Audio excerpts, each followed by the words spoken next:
So probably 20 years ago, when I first started my practice, I had some sense that there was an obsessive nature to chronic pain. And I have slowly learned that with obsessive disorders is basically an anxiety disorder driven by frustration. For instance, eating disorders. People have anxiety about their bodily appearance. And right now, eating disorders are present in about 1 in 5 women, and males are starting to catch up. But basically, you have anxiety about a body image, and you can't really solve the problem. In other words, you can't really control your body image. And so you have a lot of anxiety about that, a lot of frustration that you can't solve the problem, and so you become obsessed about your body image. So chronic pain, so again, when you have any basic human need, or like a body image disorder, not being met, you become obsessed with finding the problem. So to me, an obsessive disorder is defined as ongoing anxiety fueled by frustration. As a surgeon, we have a lot of anxiety in our lives, and surgeons have sort of a tough combination of suppressed anxiety, which we already know that's a big problem, plus we're perfectionist, which is also a problem. And remember, the cascade of anger is that you have a situation that you're going to blame, you're a victim, and then you're frustrated. So for professionals, if you are, quote, a perfectionist, which is actually engendered in our surgical culture, you're never perfect.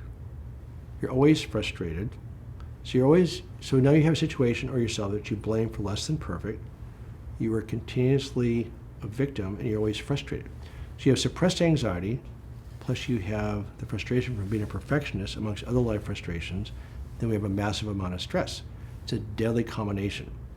So as a culture, I know that the surgical culture may not like that label of obsessive culture, but we're pretty obsessive. Very well put. Is there a solution to that obsessive culture? What kind of balance are you looking for? So again, going back to the circuits. Once the circuits are formed, you can't unform them, right? I mean, how do you unlearn to ride a bicycle? Correct. So once you have these pathways formed, you have a problem. So the tools basically are involved using the same process that form the circuits to create different circuits. So the basic concept is that I call it reprogramming, where you're simply associating thoughts with physical sensations. And there's dozens of ways of doing this, and I'm just now learning the different ways this can be done. And the way that's worked for me personally and when I work with my patients, and again, I'm open to other ideas, is that we simply have people start to write things down. So with Dr. Wegner, I emailed Dr. Wegner a few months back, and he emailed me back a link to his website. It's called The Seed of Our Undoing. And he points out when you try to suppress something, you think about it more, but you also access it more. And actually, when you try to think about something, you think about it less.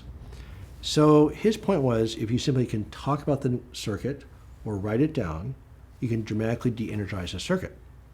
So if you just picture your brain sitting here on the table, that's your whole lifetime of neurologic patterns sitting right there. You're not going to change that. That includes anxiety, frustration, your family patterns, whatever is right there on this table sitting here in this brain. So what you're going to do with the tools is you're going to simply create circuits around there that are more functional. And they can include less stress, less frustration, less anxiety. You can also include circuits that don't include pain.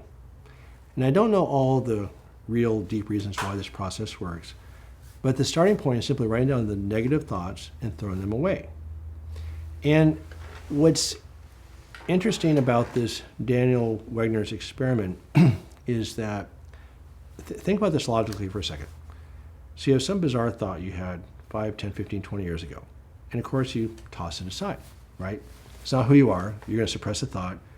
If it was who you were, you wouldn't have suppressed the thought. So inadvertently, your nervous system just grabbed onto a random thought that means nothing. And of course, you keep suppressing it over time. And over 20, 30 years, it becomes this monstrous circuit. So then you go talk to a psychiatrist about your demons. Okay? They're not demons. They're just robots. They're just random neurologic circuits that mean nothing. So then you're talking to your psychiatrist or psychologist about neurologic circuits that mean nothing. And And then you're talking about circuits that don't respond to talking at all. In fact, they just get reinforced by talking.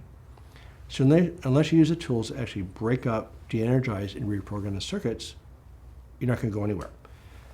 It's actually a universal experience. Whether you're in chronic pain or just life stresses, is inescapable.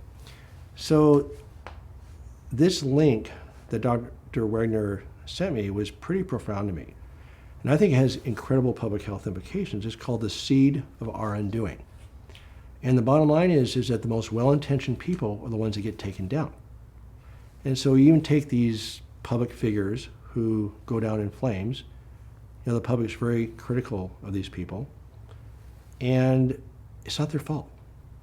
These are well-intentioned, high-level, high-functioning people, and there is no escaping these circuits.